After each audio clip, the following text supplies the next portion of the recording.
Welcome everybody. It's lovely to have a good crowd for today's talk. If this is your first time in the IIEA, welcome. If you're a normal offender coming in for more intellectual thought, lovely to always have you again. I won't be long up here. If there's a fire drill, we shouldn't be expecting one. Please go down the stairs and out the door where you're coming across the HSC building. We'll collect your names and make sure everybody's safe and going around. Today, I'm very pleased to say that we have Minister Muir as well as Tom chairing, and I think it's going to be a very good intellectually stimulating discussion of what's going on around. The Minister will give a short address and then we'll dive into the discussions. Tom will ask a couple of questions and then we'll be opening up to the floor for your inputs. And so I hope you have plenty of questions ready to go. Thank you so much again for coming and attending. Thank you very much, Mark. It's a great pleasure that you're here. I just again have some housekeeping. People will be able to join the discussion using the Q&A function of Zoom. Please feel free to send your questions through if they occur to you, and when Minister has finished his presentation. And a reminder that today's presentation and Q&A are both on the record. And if you want to join the discussion on Twitter, use the handle @IIEA. Just to formally introduce Minister Muir. He's Minister for Agriculture, Environment and Rural Affairs in Northern Ireland and an Alliance Party MLA for North Down. He previously served as Alliance Party Chief Whip, Finance and Infrastructure Spokesperson, and leading party efforts for restoration and reform of the Assembly and the Executive. Prior to joining the Northern Ireland Assembly, Andrew served for nearly a decade as councillor, including a term as Mayor of North Down 2013-2014. Before becoming an MLA, he worked for Northern Ireland's public transport provider Translink as a senior project manager, overseeing rollout of multi-million-pound future ticketing system. He graduated with a degree in Peace and Conflict Studies at Ulster University in 1999. And now the important bit. He's a keen runner and has completed 11 marathons with a personal best of 3 hours, 7 minutes. I don't know whether the present responsibility will give you much time to improve on that personal best, but in any event, you're most welcome and we look forward to hearing from you.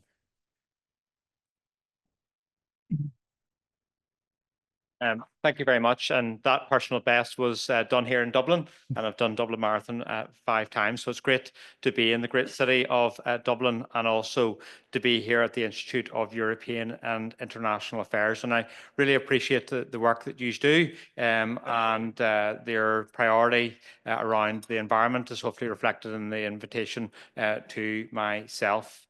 In my role as Minister of Agriculture, Environment and Rural Affairs, it hasn't taken long for me to recognise that we're at a pivotal time for the environment, both locally and also globally. In the policy context, we're living in a rapidly evolving environmental landscape. We can't ignore the challenges that are ahead in terms of climate mitigation and adaptation, also in terms of sustainable agriculture, reversing biodiversity loss, improving air and water quality, and also in terms of managing waste. I am deeply committed to doing all I can to meet both European and international environmental targets on these challenges, such as the Paris Agreement, the Glasgow Climate Pact, and also the Montreal Global Biodiversity Framework on their 30 by 30 targets. Much of our environmental legislation is derived from European law and is supported by a wide breadth of environmental policies and strategies. I'm keen to uphold the underpinning principles of these strategies and strengthen and improve our environmental policies where I can. To achieve this, we all collectively have a duty to strengthen our commitment and get our environmental policies right as we go forward. Environmental issues do not respect boundaries, and that is why I'm committed to North-South and also East-West cooperation. I recognise how vital it is to cooperate via the North-South Ministerial Council, and I'm pleased that environmental matters feature regularly on the agenda for these council meetings. North and South, we face similar environmental challenges, and we must tackle those together so that we can learn from each other and make decisions that benefit the entire island of Ireland. I am grateful for the ongoing engagement that takes place between officials on some of the most challenging environmental issues of our today. And similarly, I'm proud to engage with the British-Irish Council, and I attended a summit meeting hosted by the Scottish Government in December of last year. The Council promotes positive, practical relationships amongst its 8 member administrations in areas such as climate adaptation, the marine environment, marine litter, as well as non-native species and the Asian Hornet Task Force. Practical collaboration and the sharing of expertise in these areas is invaluable for the protection of our shared environment, especially now in terms of Northern Ireland's unique position between GB and Europe, and also the work to implement the Windsor Framework.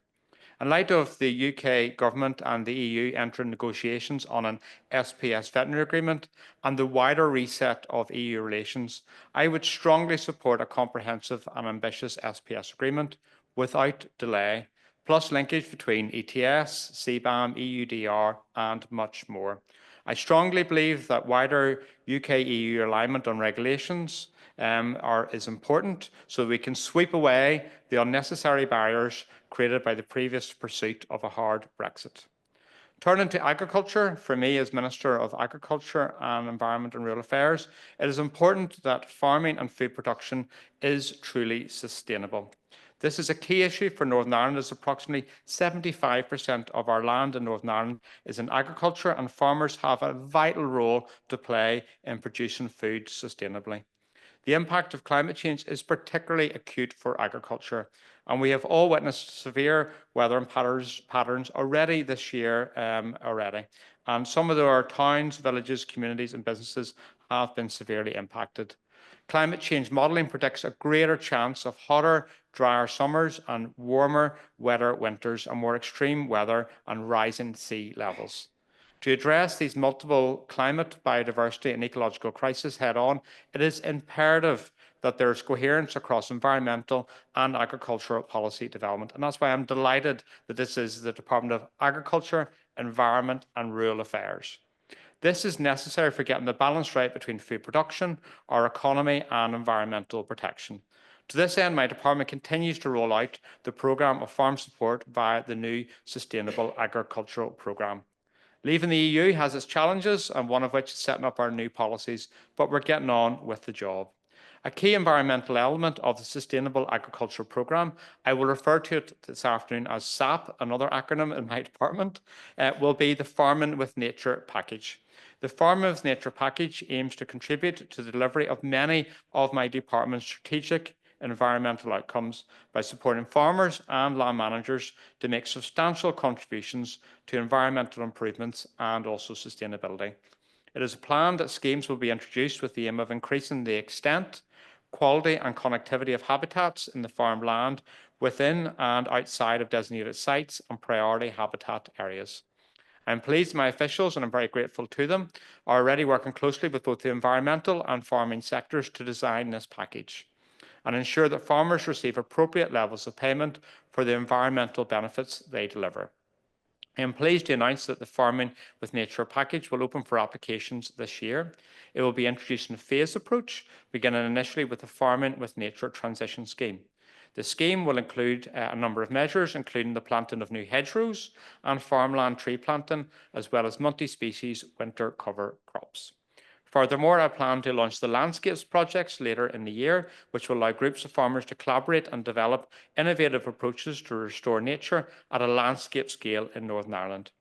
On the wider economy, I think it's important to say that previous attitudes of growth at all costs have, without doubt, been detrimental to our environment. We must learn lessons and ensure that mistakes of the past are not repeated. I'm therefore pleased to say that DAERA has been leading on the development of a new green growth strategy on behalf of the Northern Ireland Executive.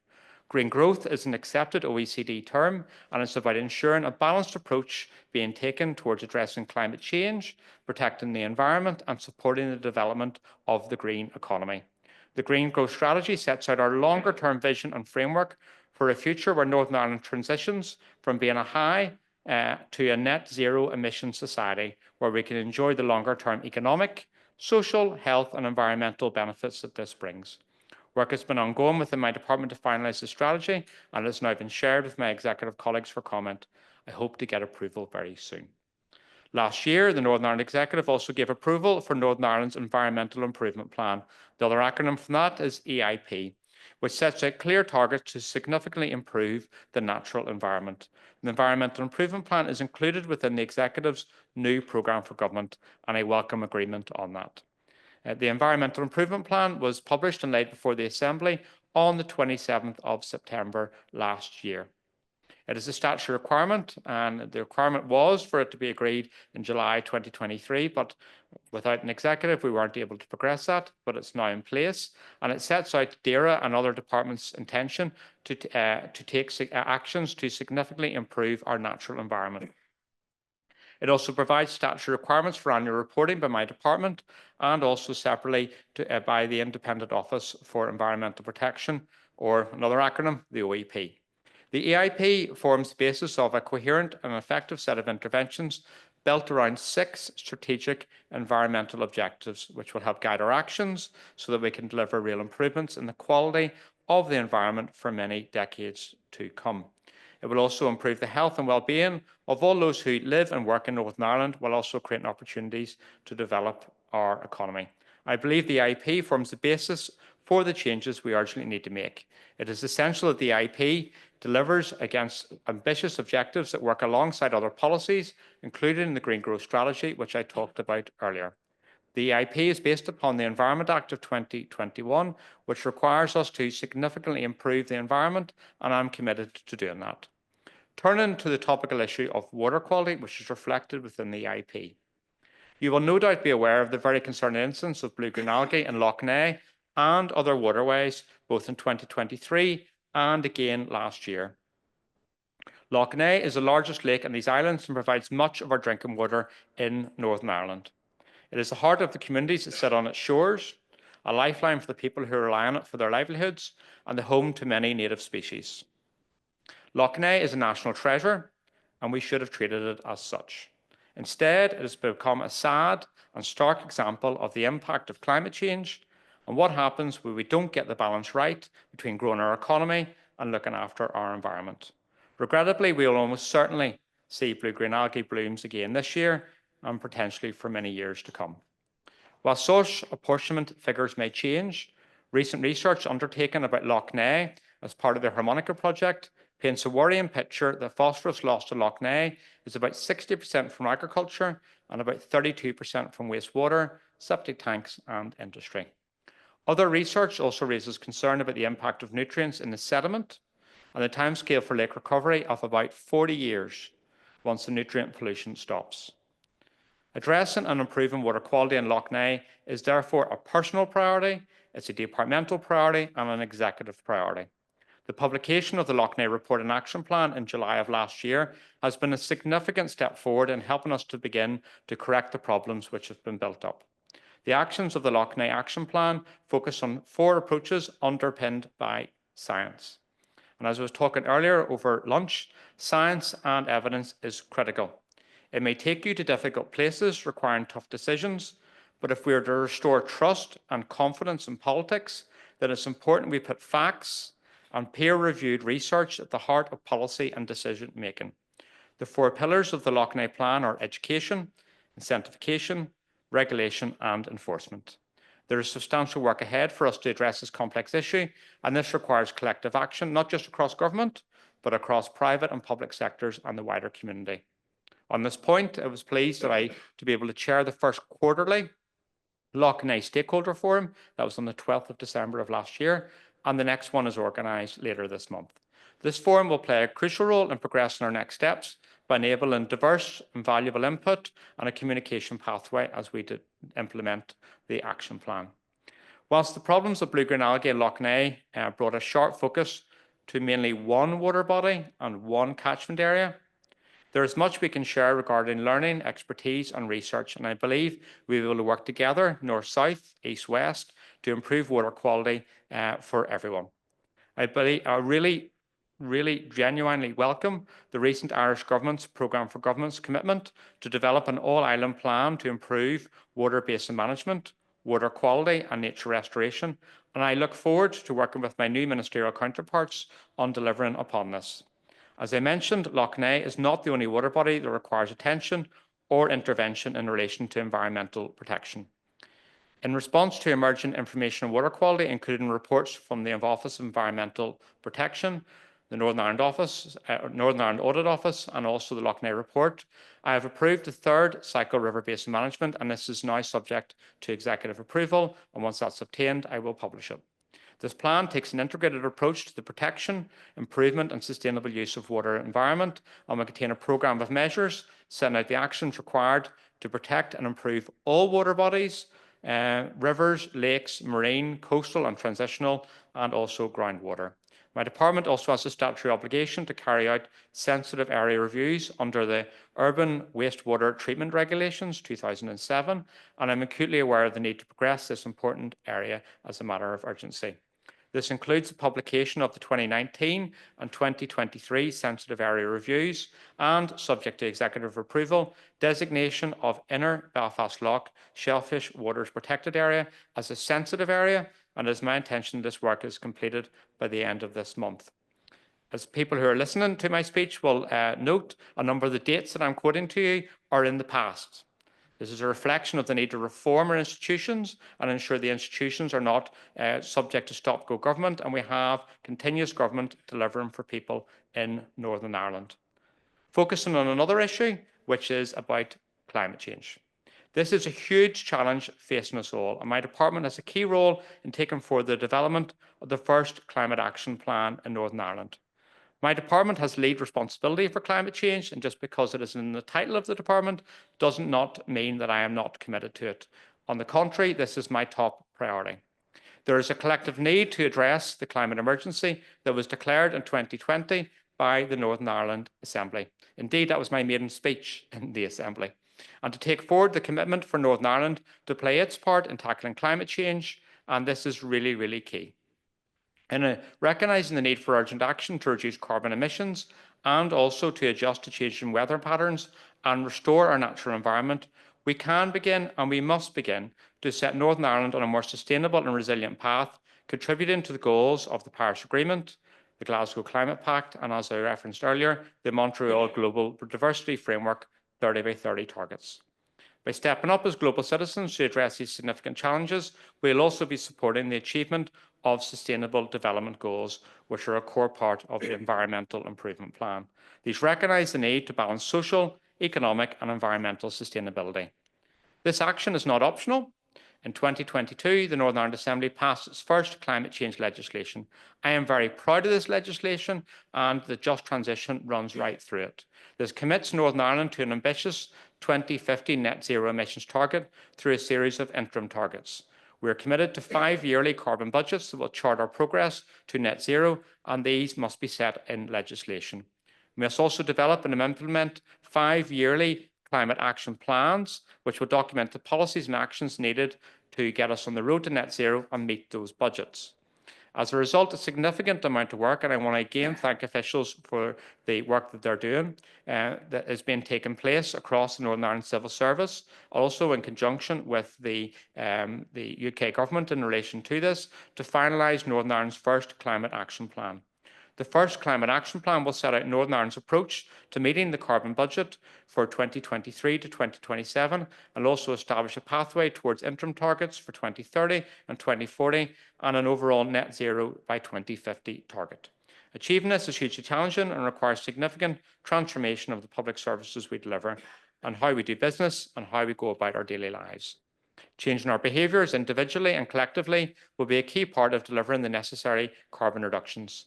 It will also require our approach to public and private sector expenditure, which takes into account of carbon impacts, alongside the true social and environmental value of our initiatives, and will impact across all sectors of Northern Ireland society and economy. Rising to the challenge of climate change, I am engaging with other ministers to expedite the climate action plan development and determined that a credible draft climate action plan is approved by the Northern Ireland Executive and then published for consultation as soon as possible. Further work that my department has undertaken on the issue of climate change is the development of the third Northern Ireland Climate Change Adaptation Programme, which is at an advanced stage. This work was undertaken in response to climate risks identified in the latest UK climate change risk assessment, such as severe weather events, which cut across multiple sectors and require partnership working to address.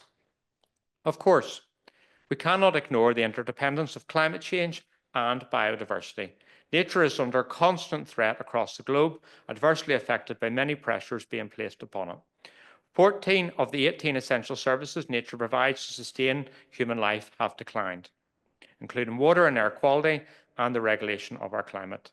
It is no wonder that there is a steady decline in the number, range and diversity of many of our vulnerable species and habitats, both locally and internationally. The United Nations has recognised the challenges facing the natural environment.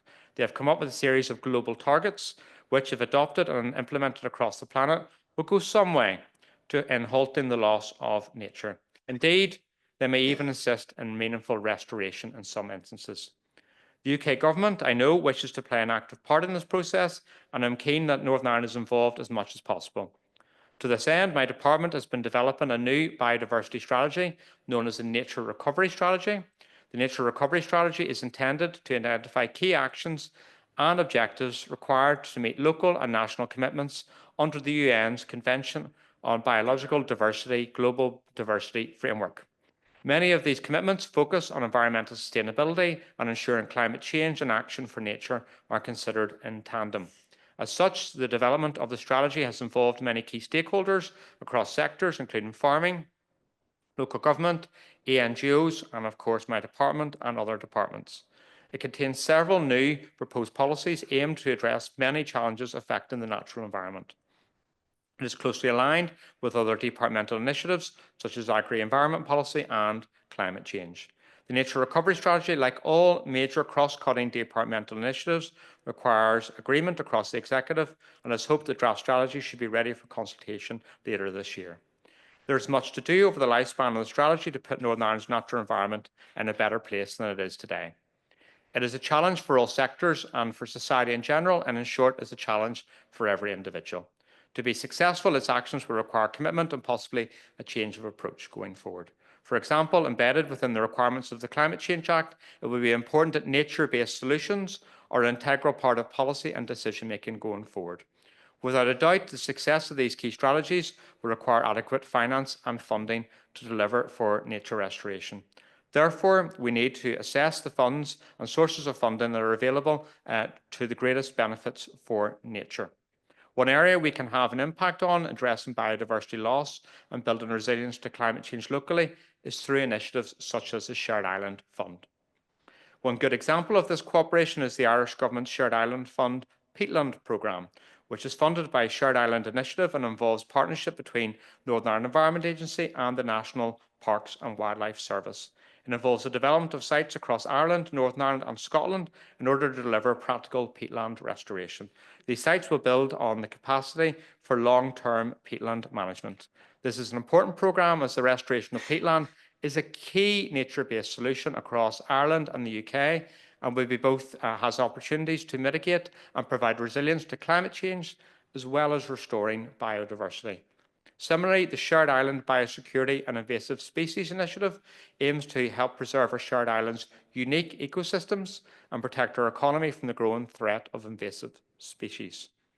So far, I've focused on land management and how this can help achieve many of our environmental policy goals. However, in wider society, we also have a duty to manage our resources sustainably.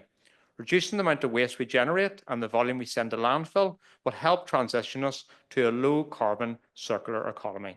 My department is currently taking forward a wide range of interventions, including financial support, policy and legislation, which will drive this forward. Working closely with colleagues in the Department for Economy on a draft circular economy strategy, which aims to design out waste, keeping products and materials in use for as long as possible, and regenerate natural systems, and it is currently being finalised. On the issue of the deposit return scheme due to come into play in Northern Ireland in October 2027, I especially welcome the good collaboration across Ireland in sharing information, particularly our learning from the successful launch of the Irish deposit return scheme, of which I'm very jealous. I am pleased to say that we have received almost 300 responses to the consultation document I launched last year, which is rethinking our resources, measures for climate action and a circular economy in Northern Ireland.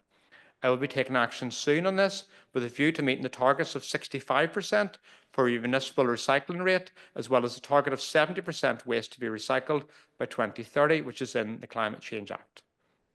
I've already mentioned a range of interventions my department is taking to drive forward transition to a circular economy, including financial support. My department has made financial assistance available to local councils by way of the Household Waste Recycling Collaborative Change Programme. This is a £23 million fund which will transform curbside recycling and household waste recycling centres, infrastructures and services. Another key recycling issue my department has progressed is the environmental impact of single-use vapes. Single-use vape waste can have a devastating impact on our environment and biodiversity. I'm glad to say that Northern Ireland, as well alongside other UK devolved governments, has now laid legislation banning the sale and supply of single-use vapes, with this coming into force across the UK on the 1st of June of this year. This ensures alignment across the UK, and I would urge the Irish government to advance their ban also. I'm committed also to taking action and to restrict the consumption of a range of single-use plastics. Therefore, my officials are working to bring forward a ban on the supply and sale of wet wipes containing plastic. Banning wet wipes containing plastic will reduce plastic and microplastic pollution, particularly in our waters, so that we can, and I welcome the Irish government's progress in this area. I am committed to developing a new waste management strategy for Northern Ireland, which I hope to have ready for consultation this year. This new strategy will set policy direction for the future management of waste over the next 6 years. The goal of the strategy is to future-proof waste management in Northern Ireland, whilst also embedding a circular economy. My vision for Northern Ireland is a strong green economy which values its resources and actively closes its loop by putting as many of those resources back into the system as possible. Alongside this, I believe that collaboration and shared learning across the island of Ireland, UK and Europe, Northern Ireland can continue on its way to achieving a thriving, sustainable and resilient agri-food sector, a healthy, nature-rich environment, and be a leader on climate change. Thank you.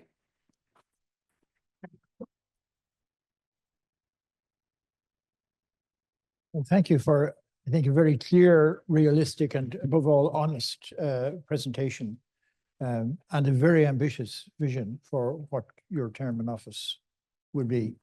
It will indeed be hard to get that personal best down with that agenda.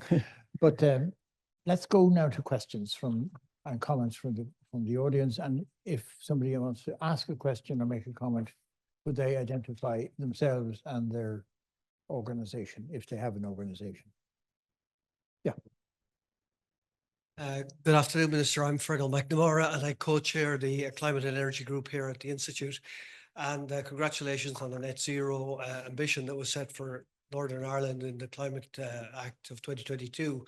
But I also note the Climate Change Committee in London was saying that the fair contribution by Northern Ireland would be only 83%, not the full 100%. And now you're developing, I suppose, the practical measures in the Climate Action Plan to give effect to the 100% target. I just wondered if you could say anything about how that is going to translate into the practical policy measures now that you've set the 100% basically. Thank you, Minister. So the Assembly voted unanimously in 2022 for net zero by 2050. The advice that the CCC provided prior to that decision democratically by the Assembly was based on a very specific question around that, and the Assembly decided to have ambition to go for net zero by 2050, and that's bringing ourselves in line with many other parts of the world in terms of our ambition in this.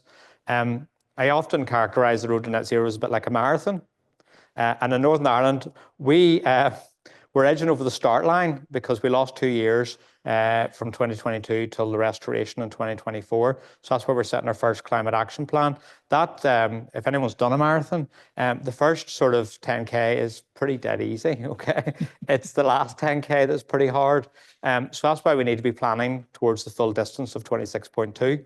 And that's where the end of the towards 2050 will be where the challenge is. And that's where we need to be looking towards technology. But in the initial climate action plan, there's a lot of good messages to be told there in terms of agriculture.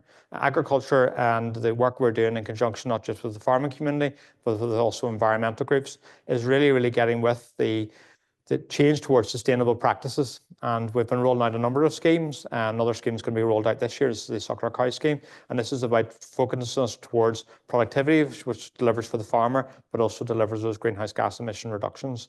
And I think it's really important that we say that this is about working with people. There is changes need to occur. We need to change how we travel. We also need to change how we generate energy. And the recent CCC advice of last week around this was quite clear that a lot of gains can be made in terms of energy production. I mean, connected with that answer, there's a question has come in here. Does the minister have views on the best way to engage with farmers and other workers in the agricultural sector regarding environmental protection policies to ensure stakeholder support and inclusive policy making? Because this is at the core of achieving change. Yeah, this is absolutely key. And that's why the process of co-design around these measures is embedded within the decision-making with regards to our sustainable agricultural policy. So I was very lucky when I came into post of February of last year that the Agricultural Policy Stakeholder Group was already established. And this is a very, very good group where we have representatives from the farming community, but also from the supply chain and also environmental NGOs working together around the table to co-design policies and interventions. I really thank the individuals around that. There was recent legislation we were bringing through to continue to implement these policies, and the Agricultural Policy Stakeholder Group came out unanimously in support of that. Now that's the way to go. There is an issue here in terms of knowledge transfer as we're rolling out these schemes so people understand the why and how you participate in that. And I'm really heartened to see that in terms of CAFRE, which is our counterpart in terms of Chugas, has been doing a lot of engagement in recent weeks, and that's been very positively received because these policies have been co-designed with the people on the ground. I do get there's anxiety around climate change, particularly for the farming community. And it's important we're measured in terms of our response to this. And we're very much guided by science and evidence around this. I would also say that the recent UK government's decision in terms of inheritance tax has caused a lot of angst within the farming community in Northern Ireland, and I would again call for them to rethink that and reverse that decision because there's a disparity clearly emerging north-south around a number of issues where the UK government's support more generally around farming and agriculture is contrasted to the situation in the south and what support has been given through the Irish government. I mean, one of the big environmental issues here is, of course, water quality. And it's been perhaps a bit, we should have recognized this a bit earlier, I think. But now there's a very direct connection between demonstrating an improvement in water quality and the issue of a continuation of the derogation that we have. And that's reflected at a political level by a cabinet committee chaired by the Taoiseach. Is there a similar sense of urgency and importance on this issue in Northern Ireland? So the recent programme for government for the new government in Ireland makes it very clear that there's a priority around water quality, and it stands out. The fact that there's going to be a cabinet committee chaired by the Taoiseach on this issue. There's a really heartening commitment, and I referenced it in my speech, towards our Ireland strategy around water quality. So that's why I want to very rapidly engage with ministers on how do we take that forward. When I was at the shores of Lough Neagh last year with First Minister and Deputy First Minister, I made it very clear that we're going to have to take difficult decisions to improve water quality. And I think backing the plan and supporting the plan is one thing, but taking those decisions is another. I am frustrated at the lack of progress to deal with the underinvestment in wastewater infrastructure. It's a significant contributor towards water quality issues in Northern Ireland, potentially about a quarter. And often the focus in the dialogue in the media is about the fact that that's restricting housing and economic development, but it's also contributing to water quality and pollution incidents in Northern Ireland. And there's frustration from the farming community that there can be feeling of inequity, that the agriculture community is doing a lot of work to improve water quality, but there's no tangible progress on that. One thing that's absolutely key, and this is there's a similarity north and south, is in terms of the NAP, that is a key measure in terms of improving water quality. And we will consult upon that in the spring, and that's where I'll be looking for other people to support me, to support the farming community to improve that. And that's absolutely critical in that regard. One thing that also holds me back is money. I had the worst budget settlement for the next financial year as part of the draft budget, and that will inhibit me in terms of taking these actions. So currently I'm underfunded by £2 million in terms of Lough Neagh Report and Action Plan, In the south, it's slightly different because some ministers from the south have been explaining to me the challenges of budget surpluses, and we struggle with deficits, and that's perhaps one of the issues that a bit different north and south. Any other questions or comments on the floor?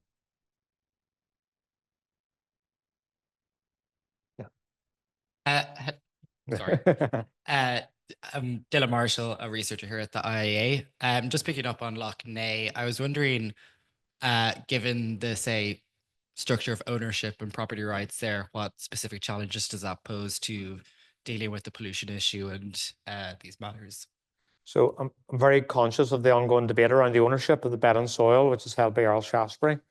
My focus and the focus of my department is what's going into the loch, and that's where the difficult decisions are: changing farming practices, upgrading wastewater infrastructure, dealing with septic tanks.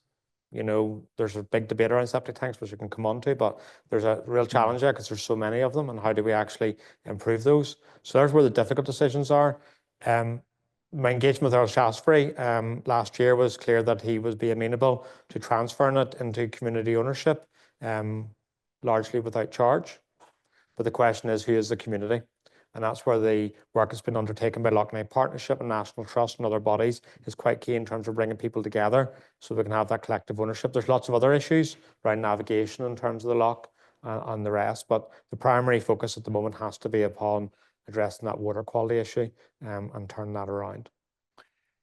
There's a question here which to some extent connects again with that last answer.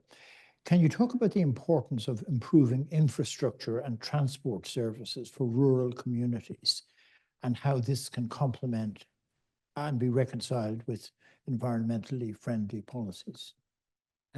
So there's this sort of links into a just transition. Yeah. And I'm very conscious that when the legislation was being passed in 2022 around climate change, just transition was the key element that ran through it. There's a requirement to set up a just transition commission.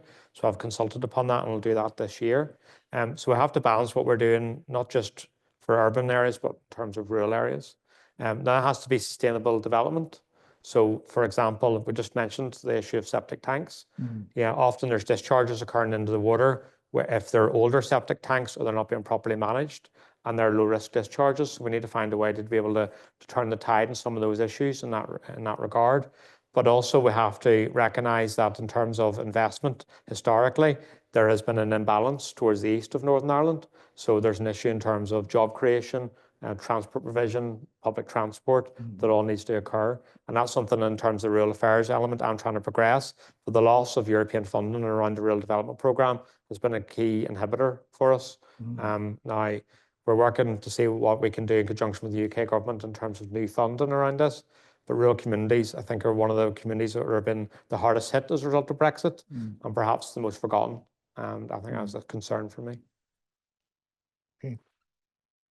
At the back, right there.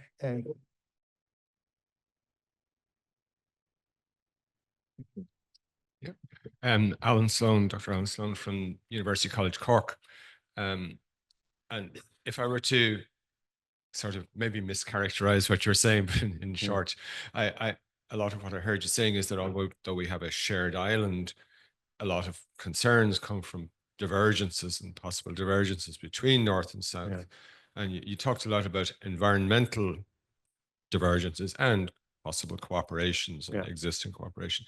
But I was wondering, do you have anything to say about our intertwined agri-food and agri-food supply chains? Yes.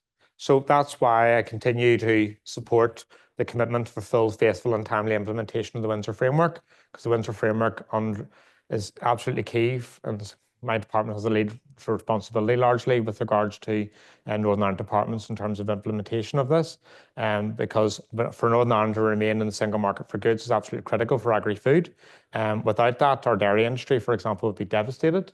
I was very frustrated to see in the debate in the Assembly at the end of last year, people voting essentially to leave the Windsor Framework, put an ideology above jobs and industry. And that's why the focus of this UK-EU reset is absolutely key. And I would again urge the UK, get this over the line this year. Don't let this drag on. let's get ourselves aligned with the EU on many of the areas that the Winter Framework has been covering, because that is good, not just for Northern Ireland and not just for GB, but also for Ireland. Because those frictions that have been occurring in terms of agri-food, we need to be able to sweep that away. But also in terms of my approach in terms of animal health and welfare, that we're one single epidemiological area. So my liaison with my DAFM counterpart is significant. Often on the phone to that person with Martin Hayden now, previously Charlie, around animal health issues, even influenza, foot and mouth and all the rest of it. There's significant liaison on that. And anyway, we can reset that relationship with the EU, that we get ourselves back in with regards to the common ambit of a lot of these areas. It can be excellent. The only one thing I would say to you around agri-food is the makeup of the industry is slightly different in Northern Ireland compared to the South. Very heavy focus in terms of livestock, which provides me the challenge in terms of greenhouse gas emissions. But that liaison and engagement with the agri-food sector is of late proven productive in terms of making sure that we can actually give a good story to tell around these issues, and we need to shape that out over the year ahead. Yeah, it's a very comprehensive answer. Would you like to? Hello, thank you very much for your presentation today, Molly Garvey, current Nuffield Scholar. So my question is on picking up on your comment about the coherence of policy. Yeah. You mentioned that you're the Department of the Agriculture, Environment and Rural Affairs, similar in the UK. And that's been the case since 2016. Yeah. What are the benefits and what are the challenges of having these two areas under one roof? Because it currently isn't the case in Ireland. The specialities are in two buildings that are about 2 kilometres apart. Yeah. Thank you. So I think there's a lot of benefits with it if you're prepared to be guided by science and evidence. So I try to take a balanced approach to it all. It does mean that if I'm, for example, dealing with an agricultural issue, and I know that there's environmental consequences with it, I can't throw that over the fence to another ministerial colleague. I have to own that. Now, that's the way policy decision-making should work across government, but unfortunately it doesn't. But within this ministry, the fact that it's together and collective is the right way to go. So we're like in terms of sustainable agricultural programme, that is all interlinked with environmental sustainability, climate action plan and all the rest of it. So I think that is good. There is challenges in that because often sometimes in the room, I'm the trying to bring these things together, but to the credit of the environmental NGOs, but also in terms of agriculture sector and the representative bodies, that has worked.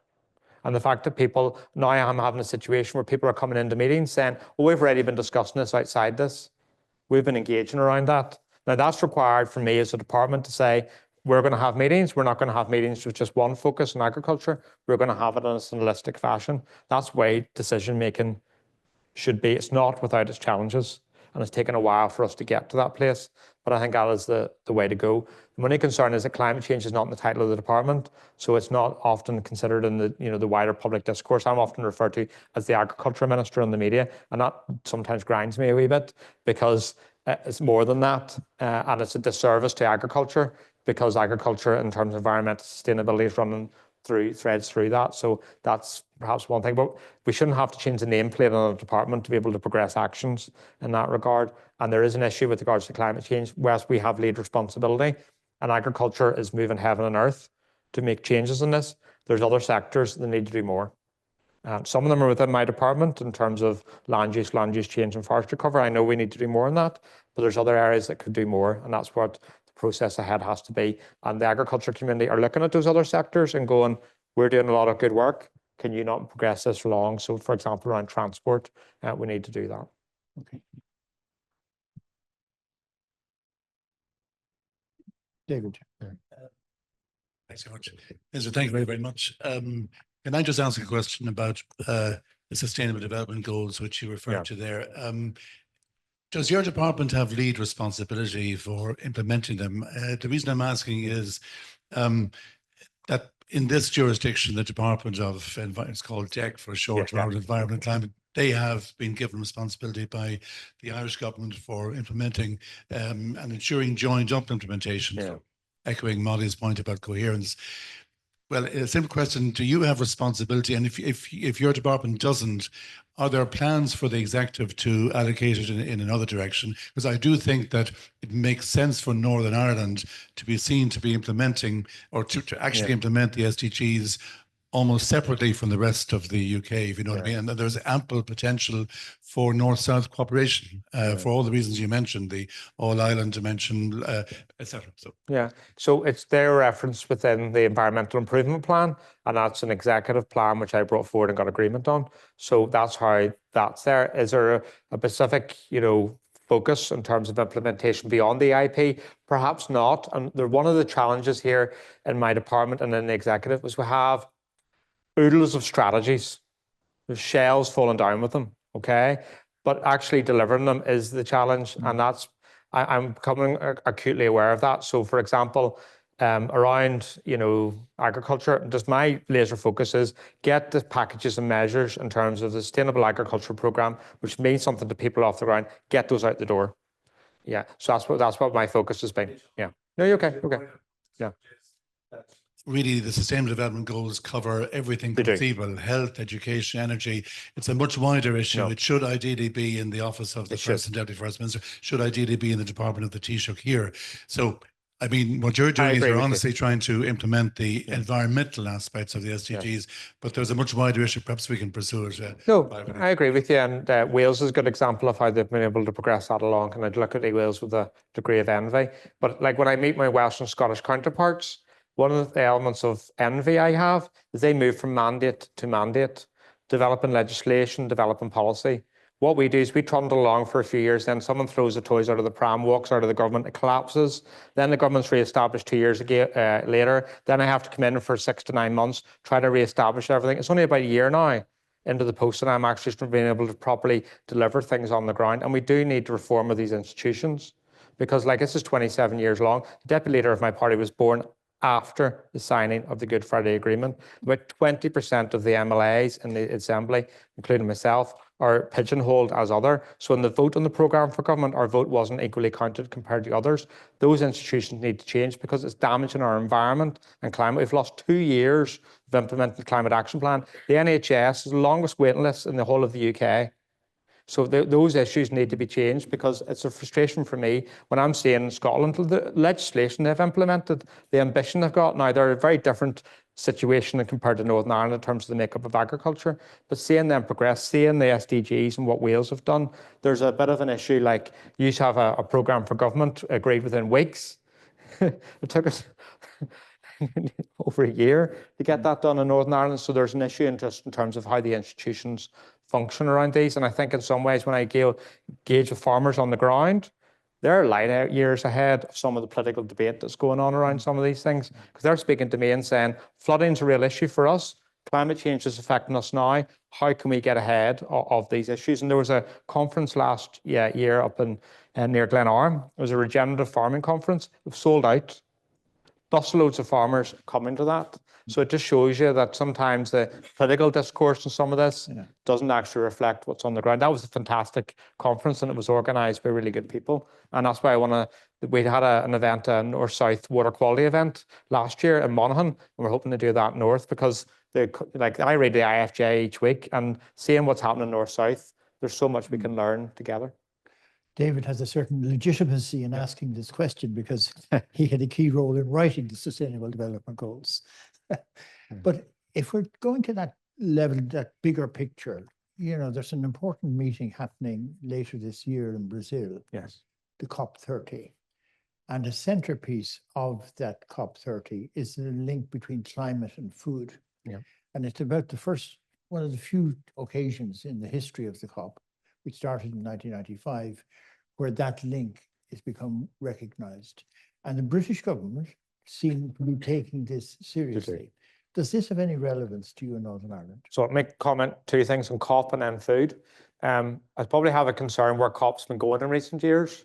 The COP's coming as regular buses around it all. And what is the actual outcomes from these COP conferences around it all? So I think there has to be a reevaluation of that because we want to see COP delivering tangible benefits on the ground. But I think there's a benefit with COP, but we just need to make sure that's actually, you know, are we doing, are they occurring too regularly? Are they delivering that change that's needed around it all? On food, so UK government, yes, they're identifying that as a key priority. They've made it clear that they're looking to bring forward their own food strategy across the UK, but we're ahead of that because we already have our own food strategy framework. So we launched that last year, and at the Balmoral show, I'm going to be launching the action plan arising from that. I would say within that whole area of food, there's principles within that. And what I did as minister is move the principles around and put the right to food right at the top. Because often we have a discussion in terms of environmental issues, and they're really, really important. There's people in our society who aren't able to eat. And I think that is a really, really key issue. But within that food strategy framework as well, we need to look at supply chain. And this has been one of the discussions that have come up of late in terms of how do we rebalance that supply chain and have better fairness in this. And there's more discussions planned between England, Scotland, Wales and ourselves on how you can actually make that real, because that's one of the frustrations within the farming community, is that inequity in terms of supply chain. I mean, you mentioned your own dissatisfaction with the financial settlement your department got. And you have a bigger issue, I suppose, in Northern Ireland. You've agreed a programme for government, but no money or costings attached to it. So, I mean, that's a fairly fundamental problem you as a political system in Northern Ireland has. Yeah, so the programme for government is meant to link through to the budget as part of the 1998 Act. Yeah. We'll see how that works out. It's an aspiration.